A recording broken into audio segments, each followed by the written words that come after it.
Hello everybody, you might be wondering, what am I talking about? Because this is a movie that none of you that are watching this video have watched, or will watch, or should watch, or would have watched in any case whatsoever. Because today I am talking about The Empty Man. I think I should be calling it the Pee Pee Poo Poo Man 2, because it's essentially similar to the Bye Bye Man according to the trailer. Hear him, can't you? Squirming his way into your thoughts like a disease.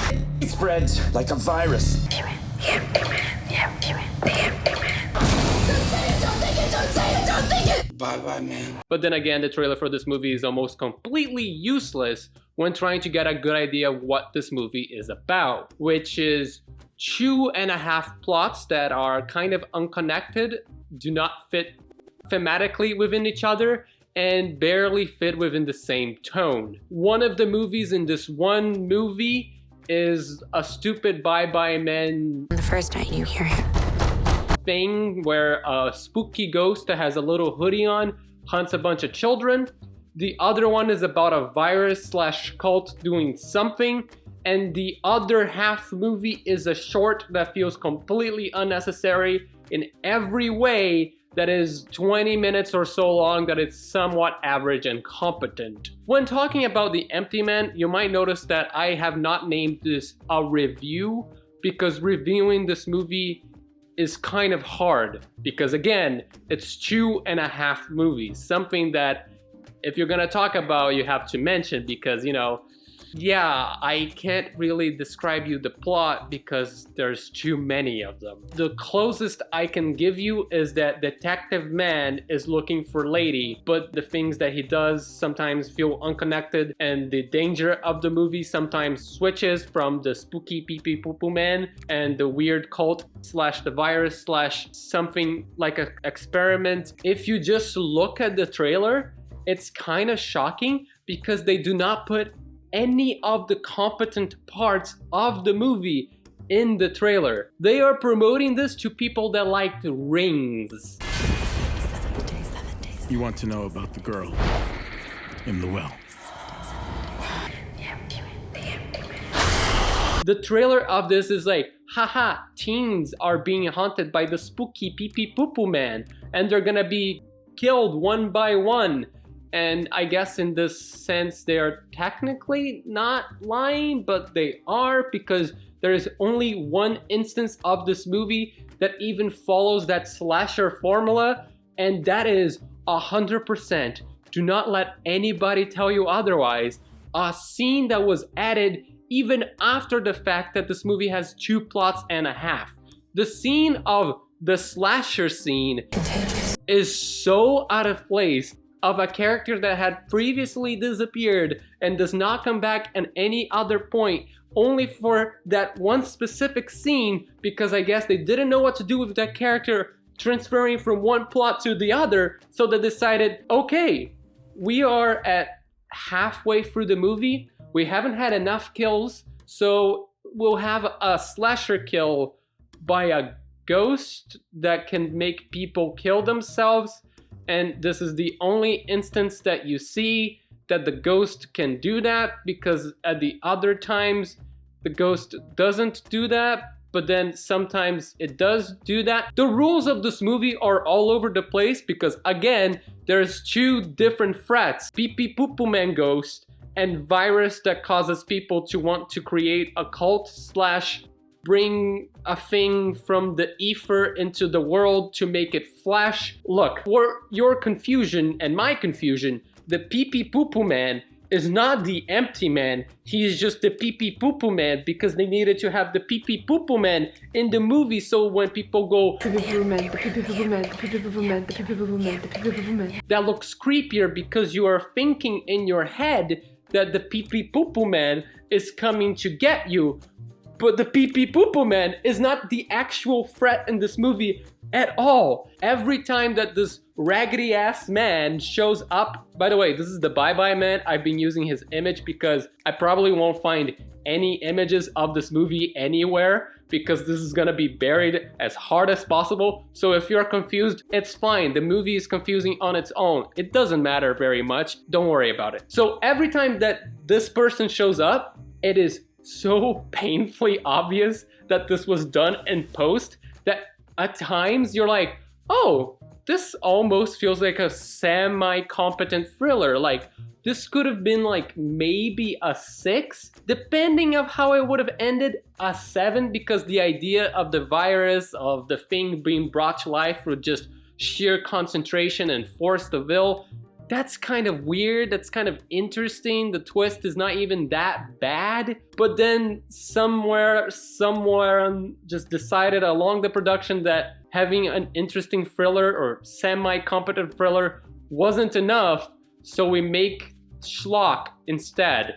Not fun schlock, just bad jump scare schlock that doesn't add anything to the movie. They didn't cut things out, they just put back stuff and it's just like, what is this? Does this relate to anything?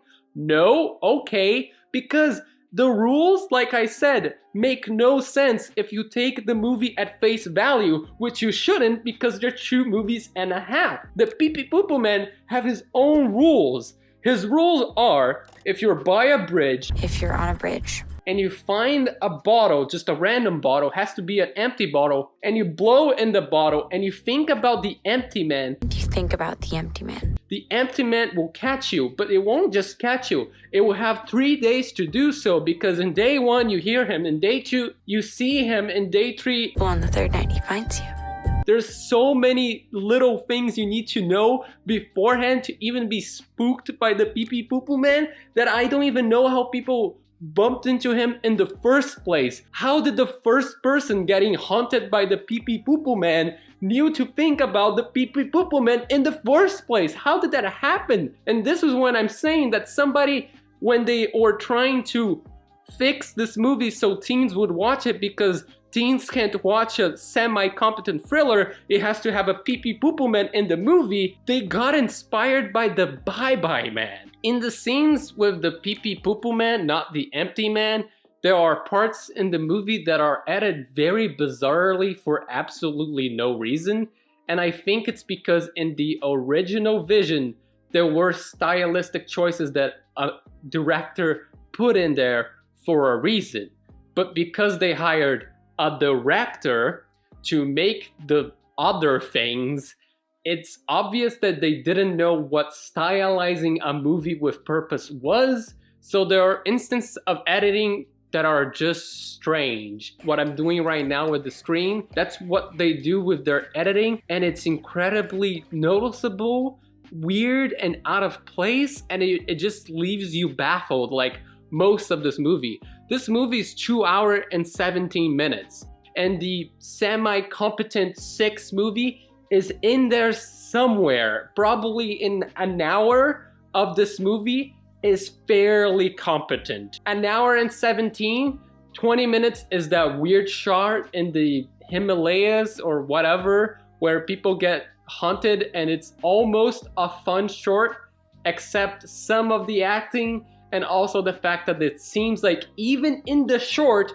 that seems like it has been included after the original movie, they had to include the Pee Pee Poo Poo Man into the short, even though this is a horror movie, so just seeing the enemy right away was kind of bizarre. The annoying part is that the main actor is trying so hard to carry this movie on his back. This man is like a camel in the desert. No direction, but trying his best to just do his goddamn job. Everything that he is in this movie is actually enjoyable because I just like his acting. I enjoyed him. The part in the movie that it's essentially a procedural investigation with the main character where we focus on him trying to figure out what the hell this cult is about is fun. The jump in quality between that and the Pee Pee Poo Poo Man are so bizarre that I refuse to believe this was directed by the same person. I thought to myself, maybe the graphic novel writer had something to do with it. Apparently he didn't. He was not working with them at all, so I don't know whose idea it was to include the Pee Pee Poo Poo Man. This is a movie that will leave me baffled for a while because nobody is giving me any behind the scenes anything. There's nothing in Wikipedia, there's nothing anywhere. The only thing I could find was that interview with the writer, which, by the way, there was no interview with the director. So the director of this movie apparently is a jack of all trades and can do literally anything, because this guy is the producer of 28 films, director of 22, editor of 19, writer of 5, cinematographer of 5, actor in 2, visual effects, art department, assistant director, composer, production design. This guy has done everything in a film, apparently. I'm not saying it's impossible, but it's in a movie that seems like it was done by nobody at the end. I have my doubts that this is a real person. Maybe like the Pee Pee Poo Poo Man, because the Pee Pee Poo Poo Man stops playing a part in his own movie by the end of it, and it's something completely different. Directorial wise, anything that feels like the procedural part where the guy is just trying to figure out the cult was done fairly well. It was shot fine, edited normally, it wasn't bizarre. There was still some stylistic choices that I actually quite enjoyed. There was even a part in this movie, even despite of everything I said, that they were able to create suspense and make me slightly anxious with a good visual or two. Because they were, you know, taking their time. They weren't just using big jumping scare goo man that's dressed like the Bye Bye Man, but his name is Pee Pee Poo Poo Man. And it's just fun to say that word. I think you've guessed by this point. I'm guessing it's because Disney bought it and something happened, but then this movie had finished shooting. I have no answers. I only have questions. All I can say is good job for the actor for trying his best. If I have a conclusion is maybe just stick with one vision instead of doing like 3 or 4. Yeah, I wouldn't recommend this movie because it's much more interesting to talk about it, even if I don't know anything behind the scenes. The only thing I know is that apparently the writer saw a bunch of cuts, and I would love to see them as well. Okay? Bye.